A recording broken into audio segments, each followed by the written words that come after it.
ಹಿಮವ. ದೂರದರ್ಶನ ಚಂದನ.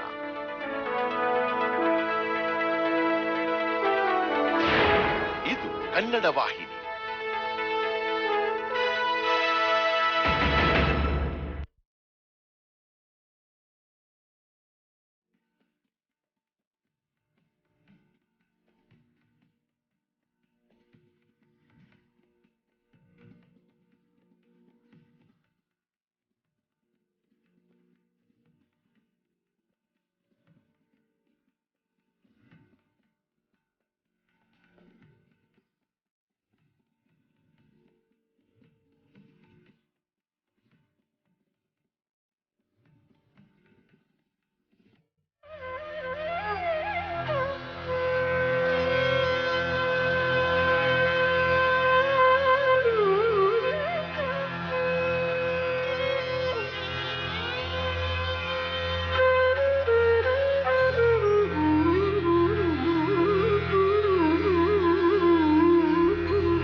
ನಮಸ್ಕಾರ. ನಲ್ಮೆಯ ವೀಕ್ಷಕ ಕೋಟಿಗೆ ಸವಿ ಮುಂಜಾನೆಯ ಶುಭಕಾಮನೆಗಳು ಮತ್ತು ಈ ದಿನದ ಬೆಳಗು ನೇರ ಪ್ರಸಾರದ ಸಂಚಿಕೆಗೆ ಆತ್ಮೀಯವಾದಂಥ ಸ್ವಾಗತ.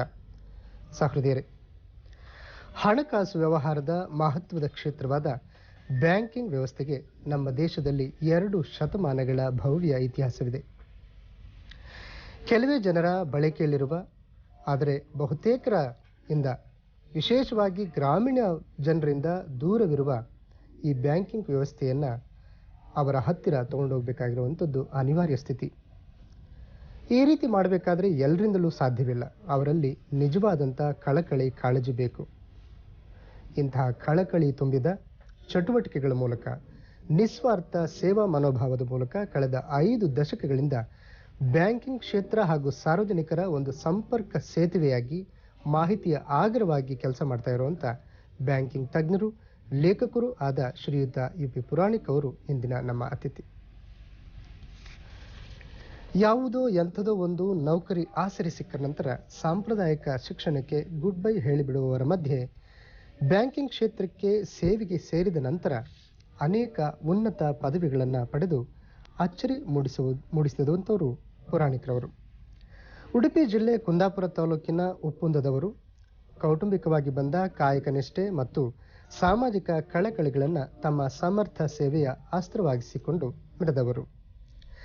ಸಿರ್ಸಿಯ ಕೆನರಾ ಕೋಆಪರೇಟಿವ್ ಬ್ಯಾಂಕ್ನ 2 ವರ್ಷಗಳ ಸೇವೆಯ ನಂತರ ಸಿಂಡಿಕೇಟ್ ಬ್ಯಾಂಕಿನ ನೇರ ಪ್ರೊಬೇಷನರಿ ಆಫೀಸರ್ ಆಗಿ, ಶಾಖಾ ವ್ಯವಸ್ಥಾಪಕರಾಗಿ, ಡಿಸ್ಟ್ರಿಕ್ಟ್ ಮ್ಯಾನೇಜರ್ ಆಗಿ, ಚೀಫ್ ಮ್ಯಾನೇಜರ್ ಆಗಿ, ಕಡೆಗೆ ಡಿವಿಷನಲ್ ಮ್ಯಾನೇಜರ್ ಆಗಿ ಸೇವೆಗೈದವರು. 1996ರ ನಿವೃತ್ತಿವರೆಗೆ ಬ್ಯಾಂಕಿಂಗ್ ಕ್ಷೇತ್ರವನ್ನು ಸಮರ್ಥವಾಗಿ ಕಟ್ಟುತ್ತಾ, ಜನಸಾಮಾನ್ಯರನ್ನು ಈ ಕ್ಷೇತ್ರದತ್ತ ಸೆಳೆಯುತ್ತಾ, ಅದಕ್ಕಾಗಿ 16 ವಿನೂತನ ಕಾರ್ಯಕ್ರಮಗಳನ್ನು ಜಾರಿಗೆ ತಂದು ಜನಮನ ಗೆದ್ದವರು. ಸೇವಾ ನಿವೃತ್ತಿಯ ನಂತರವೇ ಹೆಚ್ಚು ಕ್ರಿಯಾಶೀಲರಾಗಿರುವಂತೆ ಕಂಡುಬರುತ್ತಿರುವ ಪುರಾಣಿಕ್ರವರು ತಮ್ಮ ವಿಶಿಷ್ಟ ಮಾಹಿತಿಪೂರ್ಣ ಲೇಖನಗಳ ಮೂಲಕ ಇದೀಗ ಸಾರ್ವಜನಿಕ ವಲಯದ ಗಮನ ಸೆಳೆಯುತ್ತಿದ್ದಾರೆ.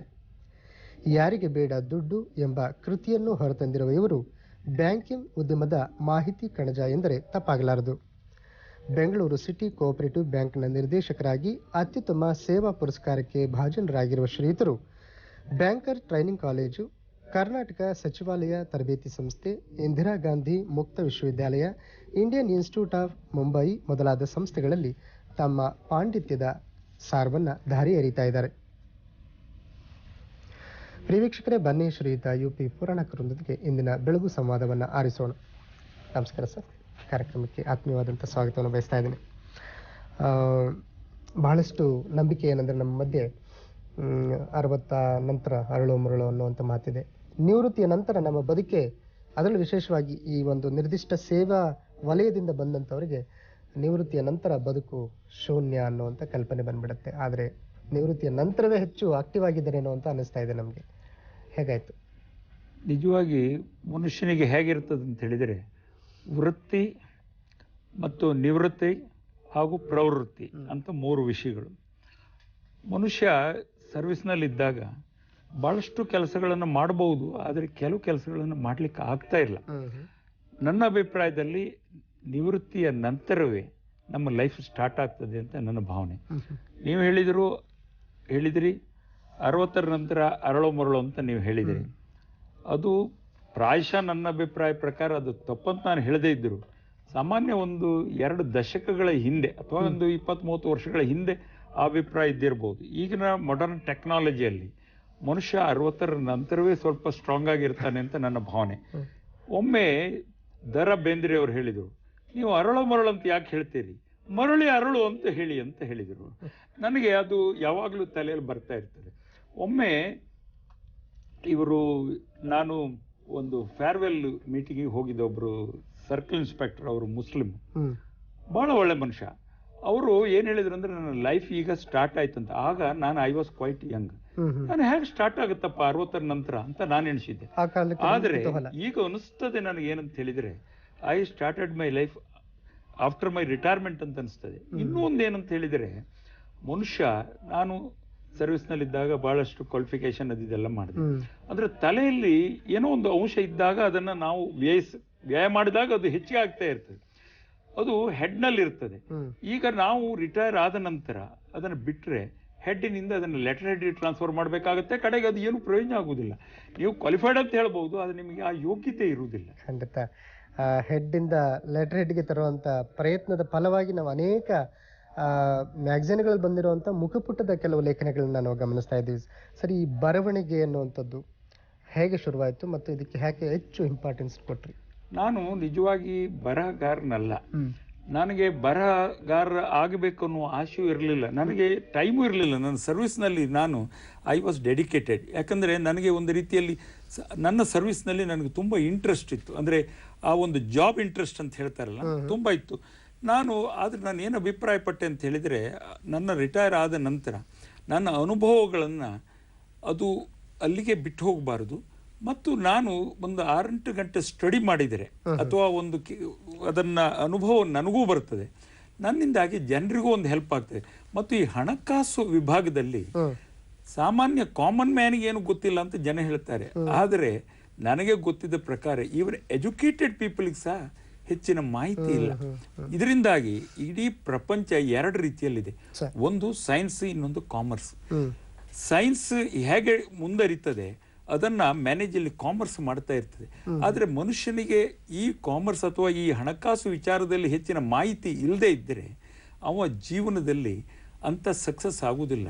ಕಾರಣ ಏನಂತ ಹೇಳಿದರೆ, ಈಗ ಬಲಾಬಲಗಳಲ್ಲಿ ಹಣ ಬಲಕ್ಕಿಂತ ಮೇಲಿನ ಬಲ ಇಲ್ಲ. ಆ ಬಲ ಕಳ್ಕೊಂಡು ಬಿಟ್ಟ ಅಂತ ಹೇಳಿದರೆ ಅದಕ್ಕೊಂದು ತಮಾಷೆ ಏನು ಹೇಳ್ತಾರೆ ಅಂದರೆ, ಮೈಯಲ್ಲಿ ದೇಹದಲ್ಲಿ ಬ್ಲಡ್, ಕಿಶೆಯಲ್ಲಿ ದುಡ್ಡು, ಇವೆರಡು ಇರಬೇಕಂತೆ. ಆದ್ದರಿಂದ ನಾನೇನು ಅಭಿಪ್ರಾಯ ಪಟ್ಟೆ ಅಂತ ಹೇಳಿದರೆ, ನನಗೆ ಏನೋ ಒಂದು ಸ್ವಲ್ಪ ಗೊತ್ತಿದ್ದದನ್ನು ಇನ್ನೂ ಸ್ವಲ್ಪ ಅನುಭವವನ್ನು ಪಡೆದು ಜನರ ಹತ್ತಿರ ಹೋದರೆ ಜನರಿಗೆ ಒಂದು ಹೆಲ್ಪ್ ಆಗ್ಬೋದು ಅಂತ. ಇದರಿಂದ ನನಗೆ ತುಂಬ ರೆಸ್ಪಾನ್ಸ್ ಬಂತು, ನನಗೆ ತುಂಬ ಸಂತೋಷವೂ ಕೊಟ್ಟಿತ್ತು ನನಗೆ. ಬಹಳ ಒಳ್ಳೆ ಮಾತನ್ನು ಹೇಳಿದ್ರಿ ಸರ್. ಯಾಕೆಂದರೆ ಪ್ರತಿನಿತ್ಯ ದುಡ್ಡಿನ ಸುತ್ತನೇ ಸುತ್ತಿರ್ತಾನೆ ಮನುಷ್ಯ.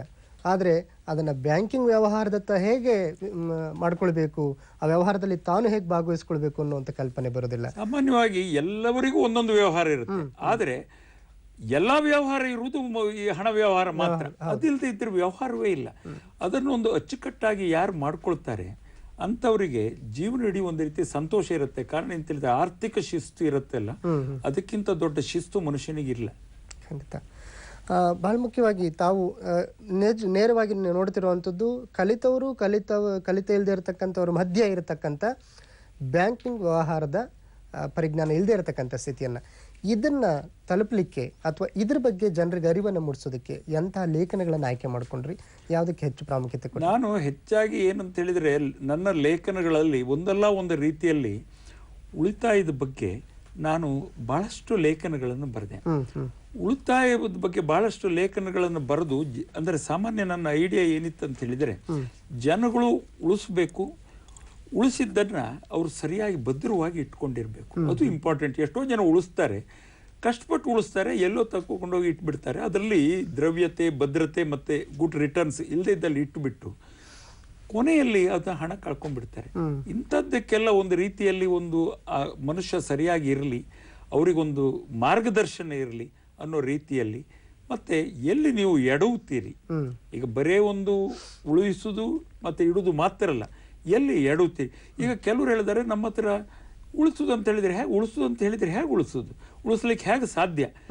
ಆ ಬಗ್ಗೆ ನಾನು ಹೆಚ್ಚಿನ ಚಿಂತನೆ ಮಾಡಿ ಆಯಾ ಈಗ ಎಲ್ಲರಿಗೂ ಒಂದೇ ರೀತಿ ಇರುವುದಿಲ್ಲ. ಹೌದು, ಕೆಲವರು ಮಧ್ಯಮ ಕ್ಲಾಸ್ನವ್ರು ಇರ್ತಾರೆ, ಕೆಲವರು ರಿಚ್ ಕ್ಲಾಸ್ನವ್ರು ಇರ್ತಾರೆ, ಕೆಲವರು ಬಡವರು ಇರ್ತಾರೆ. ಆದ್ರೆ ಅವರವರಿಗೆ ಸರಿಯಾದ ಒಂದು ಪ್ಲಾನ್. ಈಗ ಉದಾಹರಣೆಗೆ ಅವನಿಗೆ 3 ಮೀಟರ್ ಬಟ್ಟೆ ಬೇಕಿರ್ತದೆ, ಒಬ್ಬನಿಗೆ 2 ಮೀಟರ್ ಬಟ್ಟೆ ಬೇಕಾಗ್ತದೆ. ಅದರ ಅರ್ಥ ಏನಂತ ಹೇಳಿದರೆ ಅವನು ಶರ್ಟ್ ಹಾಕಬೇಕು, ಇವನು ಶರ್ಟ್ ಹಾಕಿರ್ಬೇಕು, ನೋಡುವಾಗ ಇಬ್ಬರು ಸುಂದರರಾಗಿರ್ಬೇಕು. ಅದರ ಅರ್ಥ ಏನಂದ್ರೆ ಅವರವರ ಪರಿಸ್ಥಿತಿಯಲ್ಲಿ ಅವರು ಒಂದು ಸರಿಯಾಗಿ ಒಂದು ಜೀವನ ನಡೆಸಬೇಕು, ಅವ್ರಿಗೆ ಯಾವ ತೊಂದರೆ ಆಗಬಾರದು ಅನ್ನೋ ರೀತಿಯಲ್ಲಿ ಆ ರೀತಿಯ ಮಾರ್ಗದರ್ಶನದಲ್ಲಿ ನಾನು ಬಹಳಷ್ಟು ಲೇಖನಗಳನ್ನು ಅಂಕಣಗಳನ್ನು ಬರೆದೆ. ಅದಕ್ಕೆ ತುಂಬಾ ನನಗೆ ಜನರಿಂದ ಅದರ ಬಗ್ಗೆ ಪ್ರೋತ್ಸಾಹ, ಫೋನ್ಗಳು ಬರ್ತಾ ಇರ್ತವೆ. ನನಗೆ ತುಂಬಾ ಸಂತೋಷ ಕೊಟ್ಟಿದೆ ಅದು. ಅದಲ್ಲದೆ ತಾವು ಕೇವಲ ಬ್ಯಾಂಕಿಂಗ್ ವ್ಯವಹಾರದ ಜೊತೆಗೇನೆ ವ್ಯಕ್ತಿತ್ವ ವಿಕಸನಕ್ಕೆ ಸಂಬಂಧಪಟ್ಟಂತೆ ಎಲ್ಲೋ ಒಂದು ಕಡೆ ನಗೆಹನಿಗಳನ್ನು ಬರೆಯುವಂತ ಇದು ಕೂಡ ಹವ್ಯಾಸವನ್ನು ಬೆಳೆಸ್ಕೊಂಡ್ರಿ. ನಾನು ಯಾಕೆ ಅದನ್ನ ಹಾಗೆ ಮಾಡಿದೆ ಅಂತ ಹೇಳಿದ್ರೆ, ಮನುಷ್ಯ ವ್ಯಕ್ತಿತ್ವ ಮೋಸ್ಟ್ ಇಂಪಾರ್ಟೆಂಟ್. ಈಗ ಏನಿರುತ್ತೆ ಅಂತ ಹೇಳಿದರೆ, ನಾವು ಏನೇ ಇದ್ರೂ ಸಹ ನಾವು ವ್ಯಕ್ತಿತ್ವ ವಿಕಸನ ನಾವು ಮಾಡ್ಕೊಳ್ಳದೆ ಇದ್ದರೆ ಮನುಷ್ಯ ಎಷ್ಟೇ ಮಾಡಿದರೂ ಪ್ರಯೋಜನ ಆಗುವುದಿಲ್ಲ. ಅದೇ ರೀತಿಯಲ್ಲಿ ಮನುಷ್ಯನಿಗೆ ಒಂದು ನಗೆ ಅಥವಾ ಒಂದು ಸಂತೋಷ ಬೇಕೇ ಬೇಕು. ತಮಾಷೆಗೆ ಹೇಳ್ತಾರೆ, if you laugh your face value will go up ಅಂತ. ಅದು ಇಂಗ್ಲಿಷ್ನಲ್ಲಿ ಫೇಸ್ ವ್ಯಾಲ್ಯೂ ಅಂದ್ರೆ ಅರ್ಥ ಅಂದ್ರೆ ನಿಜವಾದ ಫೇಸ್ ಅನ್ನೋ ಅರ್ಥ ಅಲ್ಲ, ನಿನ್ನ ಯೋಗ್ಯತೆ ಅನ್ನೋ ಅರ್ಥ. ಕಾಣುವಾಗಲೂ ತಮಾಷೆ ಕಾಣ್ತದೆ, ನಗಾಡಿದಾಗ ಒಂದು ರೀತಿ ಸಂತೋಷ ಇರ್ತದೆ. ಇವು ಎಲ್ಲವುದೂ ಇರಲಿ. ಈಗ work while you work, play while you play, that is the way to be cheerful and gay ಅಂತ. ಈಗ ವರ್ಕ್ ಮಾಡಬೇಕು, ಆಟ ಆಡುವಾಗ ಆಟ ಆಡಬೇಕು. ಬರೇ ಒಂದೇ ಒಂದು ನನಗೇನಂದ್ರೆ ಬರೇ ಒಂದು ಬ್ಯಾಂಕಿಂಗ್ ಬಗ್ಗೆ ಲೇಖನ ಬರೆಯುವುದಕ್ಕಿಂತ ವ್ಯಕ್ತಿತ್ವ ವಿಕಸನದ ಬಗ್ಗೆ ಅಥವಾ ನಿಮ್ಮ ನಗೆ ಹನಿಗಳ ಬಗ್ಗೆ ಎಲ್ಲ ವಿಚಾರಗಳಲ್ಲಿ ಅಲ್ಲಲ್ಲಿ ಇದ್ದರೆ ಒಂದು ರೀತಿ ಸಾಂಬಾರು ಊಟ ಮಾಡಿದ ನಂತರ ಸ್ವಲ್ಪ ಚಟ್ನಿ ತಿಂದ ಹಾಗೆ ಅಥವಾ ಒಂದು ಸ್ವಲ್ಪ ಮೊಸರು ಊಟ ಮಾಡಿದ ಹಾಗೆ ಒಂದೇ ಇರಬಾರದು ಅನ್ನೋ ರೀತಿಯಲ್ಲಿ ಈ ಚೌ ಬಾತ್ ಮಾಡುವ ಅನ್ನೋ ದೃಷ್ಟಿ ಮೇಲೆ ಎಲ್ಲ ರೀತಿಯಲ್ಲಿ ಲೇಖನ ಬರಲಿಕ್ಕೆ ಶುರು ಮಾಡಿದೆ ನಾನು. ಅಂದ್ರೆ ನೀವು ನಿಮ್ಮ ಬರಿತಕ್ಕಂಥ ಹವ್ಯಾಸ ನಿಮ್ಮನ್ನ ಬೇರೆ ಬೇರೆ ಮಾರ್ಗಗಳ ಹತ್ರನೂ ತಗೊಂಡೋಗಿದೆ. ಹೌದು, ಅದಕ್ಕೆ ಸುಮಾರು 200ಕ್ಕಿಂತ ಹೆಚ್ಚು ಲೇಖನಗಳು ಆ ತರದ ಒಂದು ಖಂಡಿತ ಗಟ್ಟಿತನವನ್ನ ನಮ್ಗೆ ಕೊಡ್ತವೆ ಅಂತ ಹೇಳಿ ಹೌದು ಸರ್. ಮುಂದೆ ಯಾರಿಗೆ ಬೇಡ ದುಡ್ಡು ಅನ್ನೋ ಒಂದು ಕೃತಿಯನ್ನು ಬರೆದ್ರಿ. ಬಹಳ ಅಪರೂಪದ ಕೃತಿ ಅಂತ ಹೇಳಿ ನಾವು ವಿಮರ್ಶಕರ ಬಾಯಿಂದ ಕೇಳಿದ್ದೇವೆ. ಈ ಕೃತಿ ಬರ್ಲಿಕ್ಕೆ ಕಾರಣ ಏನು, ಹೇಗೆ ಶುರು? ನಾನೇನು ಅಭಿಪ್ರಾಯ ಪಟ್ಟೆ ಅಂತ ಹೇಳಿದರೆ, ನಾನು ಬಹಳಷ್ಟು ಲೇಖನಗಳನ್ನು ಬರೆದಾದ ನಂತರ ಅದನ್ನೊಂದು ಕ್ರೋಢೀಕರಿಸುವ. ಯಾಕಂತ ಹೇಳಿದ್ರೆ ಒಂದು ಕಡೆಯಲ್ಲಿ ಈಗ ಏನಾಗ್ತದೆ, ಒಂದು ಲೇಖನವನ್ನು ಯಾರೋ ಒಂದು ಓದಿರ್ತಾರೆ, ಅಕಸ್ಮಾತ್ ಓದಿರುವುದಿಲ್ಲ. ಅದೇ ರೀತಿಯಲ್ಲಿ ಎಲ್ಲಾ ಪೇಪರ್ಗಳನ್ನು ಎಲ್ಲರೂ ತಗೊಳ್ಳೋದಿಲ್ಲ. ಈಗ ನಂದೇ ಯೂಶುವಲಿ ಏನಾಗ್ತದೆ ಅಂತ ಹೇಳಿದ್ರೆ, ಎಲ್ಲಾ ನ್ಯೂಸ್ ಪೇಪರ್ಗಳಲ್ಲಿ ಅಥವಾ ಮಂತ್ಲಿ ಮ್ಯಾಗಝಿನ್ನಲ್ಲಿ ಅಥವಾ ಫಾರ್ಟ್ನೈಟ್ಲಿ, ವೀಕ್ಲಿ ಎಲ್ಲ ಬರಿತೇನೆ ನಾನು. ಅದೇನಾಗ್ತದೆ, ಕೆಲವರು ಪ್ರಜಾವಾಣಿಯನ್ನೇ ತಗೊಳ್ತಾರೆ, ಕೆಲವರು ಸಂಯುಕ್ತ ಕರ್ನಾಟಕವನ್ನು ತಗೊಳ್ತಾರೆ, ಕೆಲವರು ವಿಜಯ ಕರ್ನಾಟಕ. ಹೀಗೇನಾಗತ್ತೆ ಅಂತ ಹೇಳಿದ್ರೆ, ಇವು ಎಲ್ಲವುದಕ್ಕೂ ಒಂದೇ ಒಂದು ಕಡೆಯಲ್ಲಿ ಒಂದು ಸ್ಟಾಪ್ ಇರಲಿ ಅಂತ, ಒಂದು ಸ್ಟಾಪ್ ನಲ್ಲಿ ಇರಲಿ ಅಂತ ಹೇಳಿ ಮಾಡಿದೆ. ಇದರಲ್ಲಿ ಇನ್ನೊಂದು ವಿಶೇಷ ಏನಂತ ಹೇಳಿದ್ರೆ, ಈ ಯಾರಿಗೆ ಬೇಡ ದುಡ್ಡು ಇದರಲ್ಲಿ ನಮ್ಮ ಡಾಕ್ಟರ್ ತಿಂಗಳಯ್ಯ, ನಮ್ಮ ಬ್ಯಾಂಕಿನ ಚೇರ್ಮನ್ ಆಗಿದ್ರು, ಅವರು ಇದಕ್ಕೆ ಮುನ್ನುಡಿ ಬರೆದ್ರು. ಮತ್ತೆ ಅವರಿಗೆ ನಾನು ಈ ನನ್ನ ಎಲ್ಲ ಕರಡನ್ನು ಅವರಿಗೆ ಮೊದಲೇ ಕಳಿಸ್ಕೊಟ್ಬಿಟ್ಟು ಅವರಿಗೆ ಹೇಳಿದೆ, ಏನಾದರೂ ವ್ಯತ್ಯಾಸ ಇದ್ದಾರೆ. ಕಾರಣ ಏನಂತ ಹೇಳಿದರೆ, ಯಾವಾಗಲೂ ಏನಾಗುತ್ತೆ ಅಂತ ಹೇಳಿದರೆ, ಒಬ್ಬ ಕ್ಲಾರ್ಕ್ ಬರೆದದ್ದನ್ನು ಒಬ್ಬ ಆಫೀಸರ್ ಚೆಕ್ ಮಾಡ್ತಾನೆ, ನಮ್ಮ ಬ್ಯಾಂಕಿಂಗ್ ಭಾಷೆಯಲ್ಲಿ ಹೇಳೋದಾದ್ರೆ. ಆದರೆ ಇದಾಗಲ್ಲ, ಅವರೊಬ್ಬರು ಆರ್ಥಿಕ ತಜ್ಞರು ಮತ್ತೆ ಒಂದು ಹೆಸರಾಂತ ವ್ಯಕ್ತಿ, ಯೋಗ್ಯತಾವಂತರವರು, MA PhD ಆದವರು. ಅವರಿಗೆಲ್ಲ ಕರಡು ಕಳಿಸ್ಕೊಟ್ಟೆ. ನನಗೆ ಅವರು ತುಂಬ ಗೈಡೆನ್ಸ್ ಕೊಟ್ಟರು. ಇನ್ನು ಮೀನ್ವೈಲ್ ನಾನು ಏನು ಮಾಡಿದೆ ಅಂತ ಹೇಳಿದರೆ, ಉಳಿಸೋದು ಮಾತ್ರ ಅಲ್ಲ, ಈ ಎಷ್ಟೋ ಜನರಿಗೆ ಸಾಲವೂ ಬೇಕಾಗಿರುತ್ತೆ. ಆ ಸಾಲ ಸಹ ಹೇಗೆ ತಗೊಳ್ಳೋದು ಅನ್ನೋ ದೃಷ್ಟಿ ಮೇಲೆ ಅದನ್ನು ಮರುಪಾವತಿ ಮಾಡೋದು ಹೇಗೆ, ಈ ಎಲ್ಲ ದೃಷ್ಟಿಯಲ್ಲಿ ಈ ಕ್ರೆಡಿಟ್ ಕಾರ್ಡು ಮತ್ತೆ ಎಲ್ಲಾ ರೀತಿ ಶೇರ್ ಮಾರ್ಕೆಟ್ ಯಾವ್ಯಾವ ವಿಷಯಗಳಿದ್ದಾವೆ ಅದು ಎಲ್ಲ ವಿಷಯಗಳನ್ನು ಕ್ರೋಢೀಕರಿಸಿ ಒಂದು ಲೇಖನ ಮಾಡಿದೆ. ಮತ್ತೆ ಅದನ್ನ ಹೇಗೆ ನೀವು ಮೇಂಟೈನ್ ಮಾಡಬೇಕು ನಿಮ್ಮ ಜೀವಮಾನದಲ್ಲಿ ಅನ್ನೋ ರೀತಿಯನ್ನ ಬೇರೆ ಬೇರೆ ಆ್ಯಂಗಲ್ಗಳಲ್ಲಿ ತಂದು ಆ ಬುಕ್ ಬರೆದೆ. ತುಂಬ ಪಾಪ್ಯುಲರ್ ಆಯಿತು. ಈ ಪ್ರಜಾವಾಣಿಯಲ್ಲಿ ಲಕ್ಷ್ಮಣ ಕೊಡಸಿ ಅವರು ಅವ್ರೇನು ಬರೆದ್ರು ಅಂದರೆ, ಒಂದು ಆರ್ಡಿನರಿ ಮನುಷ್ಯನಿಂದ ಕಾರ್ಪೊರೇಟ್ ಆಫೀಸ್ವರೆಗೆ ಇದು ಒಂದು ಇದು ಬೇಕಾಗುವಂಥ ಪುಸ್ತಕ ಅಂತ ಬರೆದ್ರು. ನಂತರ ಉದಯವಾಣಿಯಲ್ಲಿ ಅದ್ರ ಬಗ್ಗೆ ರಾಜಶೇಖರ ಹೆಗಡೆಯವರು ಅದ್ರ ಬಗ್ಗೆ ವಿಶ್ಲೇಷಣೆ ಕೊಟ್ಟರು. ತುಂಬ ಒಂದು ಆಪ್ತ ಸಹಾಯಕ ಇದು ಅಂತ. ಬಹಳ ಜನರಿಗೆ ಏನಾಗಿದೆ ಅಂತ ಹೇಳಿದರೆ, ಈವನ್ ಬ್ಯಾಂಕ್ನಲ್ಲಿ ಕೆಲಸ ಮಾಡುವಂಥ ವ್ಯಕ್ತಿಗಳೇ ಬಹಳ ಜನಗಳು ಇದನ್ನ ಇದು ಮಾಡಿಕೊಂಡು ಒಂದು ರೀತಿ ಗೈಡ್ ರೀತಿ ಅದನ್ನ ಇಟ್ಕೊಳ್ತಾರೆ. ಓದಿದ್ರೆ ಪ್ರತಿಕ್ರಿಯೆ ಹೇಗಿದೆ ಸರ್? ರೀಚ್ ಆಗ್ತಿದೆಯಾ ಪುಸ್ತಕ? ತುಂಬಾ ಪ್ರತಿಕ್ರಿಯೆ ಇದೆ. ಕಾರಣ ಏನಂತ ಹೇಳಿದರೆ, ಇದು ಮಾರ್ಕೆಟಿಗೆ ಬಂದಾಗ ಸಾಮಾನ್ಯವಾಗಿ ಸೇಲ್ಸ್ ನಲ್ಲಿ ನಂಬರ್ 1, 2, 3 ಬರುವಾಗ ಯೂಶುವಲಿ ಫಸ್ಟ್ ಸೆಕೆಂಡ್ ನಲ್ಲಿ ಹೋಗ್ತಾ ಇತ್ತು. ಮತ್ತೆ ನನಗೆ ಈ ಬುಕ್ ನಾನು ಹೆಚ್ಚಾಗಿ ನಾನೇ ಬರೆದವನಾದ್ದರಿಂದ ನನ್ನ ಪ್ರಚಾರಕ್ಕಾಗಿ ನಾನು ಹೋಗಲಿಲ್ಲ. ನನಗೆ ಥ್ರೂಔಟ್ ಕರ್ನಾಟಕ ಎಲ್ಲೆಲ್ಲಿಂದೆಲ್ಲ ಇನ್ಫಾರ್ಮೇಷನ್ ಟೆಲಿಫೋನ್ ಬರ್ತದೆ, ಸರ್ ಎಲ್ಲಿ ಸಿಗ್ತದೆ, ಎಲ್ಲಿ ಬರ್ತದೆ, ಏನು ಬರೆದಿರಿ, ನಿಮ್ಮ ಬ್ಯಾಕ್ಗ್ರೌಂಡ್ ಏನು, ಹಾಗೆ ಅಂತ ಭಾಳ ಜನ ಕೇಳ್ತಾರೆ. ಭಾಳ ಜನರಿಗೆ ಇದು ತುಂಬ ಹೆಲ್ಪ್ ಆಗಿದೆ. ಖಂಡಿತ ಬರೆದಂಥ ಕೃತಿ ಅಷ್ಟರ ಮಟ್ಟಿಗೆ ಓದುಗರನ್ನ ತಲುಪಿದ್ರೆ, ಕಲಿತವನ್ನ ತಲುಪಿದ್ರೆ ಅದಕ್ಕಿಂತ ಒಂದು ದೊಡ್ಡ ಸಂತೋಷ. ಖಂಡಿತ ಸರ್. ಇನ್ನು ತಮ್ಮ ಸುಮಾರು 3.5-4 ದಶಕಗಳ ಬ್ಯಾಂಕಿಂಗ್ ಕ್ಷೇತ್ರದ ಸೇವೆಯನ್ನು ನೆನಪು ಮಾಡ್ತಾ ಈ ಬ್ಯಾಂಕಿಂಗ್ ಉದ್ಯಮವನ್ನು, ಯಾಕೆಂದ್ರೆ ಮೊದಲು ಒಂದು ಸೇವಾ ಕ್ಷೇತ್ರ ಅದು ಆರಂಭಕ್ಕೆ, ಈಗ ಅದೊಂದು ಉದ್ದಿಮೆ. ಹಾಗಾಗಿ ಈ ಉದ್ಯಮ ಕ್ಷೇತ್ರವನ್ನು ಸೇವಾ ಕ್ಷೇತ್ರವಾಗಿಸುವಂತ ಬಹಳಷ್ಟು ಪ್ರಯೋಗಗಳನ್ನು ತಾವು ಮಾಡಿದ್ರಿ. ಯಾಕೆ ಸರ್ ಅದೊಂದು ಸೇವಾ ಕ್ಷೇತ್ರವಾಗಿ ಯಾಕೆ ನೋಡ್ತೀರಿ? ಕಾರಣ ಏನಂತ ಹೇಳಿದ್ರೆ, ನಾರ್ಮಲ್ ಕೋರ್ಸ್ನಲ್ಲಿ ಏನಾಗ್ತದೆ, ಒಬ್ಬ ಗ್ರಾಹಕನಿಗೆ ಈಗ ಬ್ಯಾಂಕಿಂಗ್ ತಲುಪದೇ ಇರುವ ಕಾರಣ ಏನಂತ ಹೇಳಿದರೆ, ಈಗ ಸಾಮಾನ್ಯವಾಗಿ 30% ಲೆಕ್ಕ ಇಟ್ಟಿದ್ದಾರೆ. ಅದು ನಾನು ನಂಬಲಿಕ್ಕಿಲ್ಲ. 100ಕ್ಕೆ 30 ಜನರು ಬ್ಯಾಂಕಿಂಗ್ ಸೇವೆಯಲ್ಲಿ ತೊಡಗಿದ್ದಾರೆ ಅಥವಾ ಸೇವೆ ತಗೊಳ್ತಾ ಇದ್ದಾರೆ ಭಾರತದಲ್ಲಿ ಅಂತ. ಆ 60 ಜನ ಯಾಕೆ ತೆಗೆದುಕೊಳ್ಳಿಲ್ಲ ಅಂತ ಹೇಳಿದರೆ, ನಾವು ಬ್ಯಾಂಕಿಗೆ ಹೋದಾಗ ಗ್ರಾಹಕರಿಗೆ ಏನಾಗ್ತದೆ ಅಂತ ಹೇಳಿದರೆ, ಅವರಿಗೆ ಒಂದು ಸರಿಯಾದ ಒಂದು ಸೇವೆ ಸಿಗ್ತಾ ಇಲ್ಲ. ಆದ್ದರಿಂದ ಏನಾಗುತ್ತೆ, ಇದರಲ್ಲಿ ಈಗ ನನಗೆ ಎಷ್ಟೋ ಜನ ಕಸ್ಟಮರ್ಸ್ ಬ್ಯಾಂಕಿಗೆ ಬರ್ತಾರೆ. ನಮ್ಮ ಅಭಿಪ್ರಾಯದಲ್ಲಿ, ಬ್ಯಾಂಕಿನಲ್ಲಿ ಒಳಗೆ ಕೂತವ್ರ ಅಭಿಪ್ರಾಯದಲ್ಲಿ, ಅವು ದುಡ್ಡು ಇಡ್ಲಿಕ್ಕೆ ಬಂದಿದ್ದಾನ, ಸಾಲಕ್ಕೆ ಬಂದಿದ್ದಾನ ಅಂತ ನಮಗೆ ಅರ್ಥ ಆಗುದಿಲ್ಲ. ಹೆಚ್ಚಿನ ಅವರ ಅಭಿಪ್ರಾಯ ಏನಿರುತ್ತೆ ಅಂದ್ರೆ, ಒಳಗೆ ಬಂದ ನಂತರ ಏನೋ ಸಾಲಕ್ಕೆ ಬಂದಂತ. ನನ್ನ ಒಂದು ಎಕ್ಸಾಂಪಲ್ ಏನಾಯ್ತು ಅಂದ್ರೆ, ನಾನು ಸಾಗರದಲ್ಲಿ ಮ್ಯಾನೇಜರ್ ಆಗಿದ್ದೆ. ಒಂದು ವ್ಯಕ್ತಿ ಹೊರಗಡೆ ಕಾಯ್ತಾ ಇದ್ದ. ಅವನನ್ನು ನೋಡಿದರೆ ನಿಜವಾಗಿ ಅವನ ಹತ್ರ ದುಡ್ಡಿದ್ದದ್ದು ಅರ್ಥ ಆಗುದಿಲ್ಲ, ಸಾಲಕ್ಕೆ ಬಂದಿರಬಹುದು ಅಂತ ಅಭಿಪ್ರಾಯ. ಆ ವ್ಯಕ್ತಿ ಹೊರಗಡೆ ಹೋಗುದಿಲ್ಲ. ಲಾಸ್ಟ್ 2 ಗಂಟೆ ಆಗುವಾಗ ಅವನನ್ನು ನೋಡ್ತಾ ಇದ್ದೇನೆ, ಅಲ್ಲೇ ಕೂತಿದ್ದೇನೆ. ನಾನು ಏನು ಐಡಿಯಾ ಮಾಡಿದೆ ಅಂತ ಹೇಳಿದ್ರೆ, ನೋಡುವಂತ ಹೊರಗಡೆ ಬಂದು ಅವ್ನು ಕರೆದೆ. ಸರ್ ಏನಿಲ್ಲ, ನಿಮ್ಮದು ಸ್ವಲ್ಪ ಮಾತಾಡ್ಲಿಕ್ಕೆ ಉಂಟು, ನೀವು ಒಳಗಡೆ ಬರ್ಬೋದಿತ್ತಲ್ಲ ಅಂತ ಹೇಳಿ. ಇಲ್ಲ, ನೀವು ಕ್ಯಾಬಿನ್. ಅದು ಏನಾಗಿದೆ ಅಂದ್ರೆ, ಜನಗಳು ಏನ್ ತಿಳ್ಕೊಂಡಿದೆ ಅಂದ್ರೆ, ಒಳಗಡೆ ಒಬ್ಬ ಮ್ಯಾನೇಜರ್ ಕೂತಿದೆ ಅಂದ್ರೆ ಭಾರಿ ದೊಡ್ಡ ಮನುಷ್ಯ, ಅವನನ್ನು ಮಾತಾಡಿಸೋದು ಕಷ್ಟ ಅಂತ. ನಾರ್ಮಲ್ ಕೋರ್ಸ್ನಲ್ಲಿ we are all common peoples. ಏನೋ ದೇವ್ರು ಕೊಟ್ಟಿದ್ದಾನೆ, ಒಳಗೆ ಕೂತಿದ್ದೇವೆ ಅಷ್ಟೇ. ಬಿಟ್ರೆ ಒಳಗೆ ತೆಗೆದು ನೋಡಿದರೆ ಅವ 25,000 ರೂಪಾಯಿ ಕ್ಯಾಶ್ ತಗೊಂಡ್ಬಂದ್ಬಿಟ್ಟಿದ್ದಾನೆ ಹಣ ಇಡ್ಲಿಕ್ಕೆ. ಜನಗಳೇನು ತಿಳ್ಕೊಂಡಿದ್ದಾರೆ, ನಮ್ಮ ಕೌಂಟರ್ನಲ್ಲಿ ನೋಡಿದ್ದಾರೆ ಅಂದ್ರೆ, ಇವ ಮ್ಯಾನೇಜರ್ ಕಾಯ್ತಾ ಇದ್ದಾನೆ. ಕಾರಣ ಏನಂದ್ರೆ, ಏನೋ ಬಹುಶಃ ಸಾಲಕ್ಕೆ ಬಂದಿರಬೇಕು ಅಂತ. We can't under estimate people. ಹೀಗೆಲ್ಲ ಇರುತ್ತೆ. ಮತ್ತೊಂದು, ಈಗ ಇಂಟಿಗ್ರೇಟೆಡ್ ರೂರಲ್ ಡೆವಲಪ್ಮೆಂಟ್ ಸ್ಕೀಮ್ಸ್ ಅಂತ ಮಾಡಿದ್ದಾರೆ ಗೌರ್ಮೆಂಟ್ನವರು. ಅರ್ಥ ಏನಂತ ಹೇಳಿದರೆ, ಹಳ್ಳಿಗೆ ಹೋಗಿ ಜನಗಳಿಗೆ ಅದೆಲ್ಲ ತಲುಪಬೇಕು.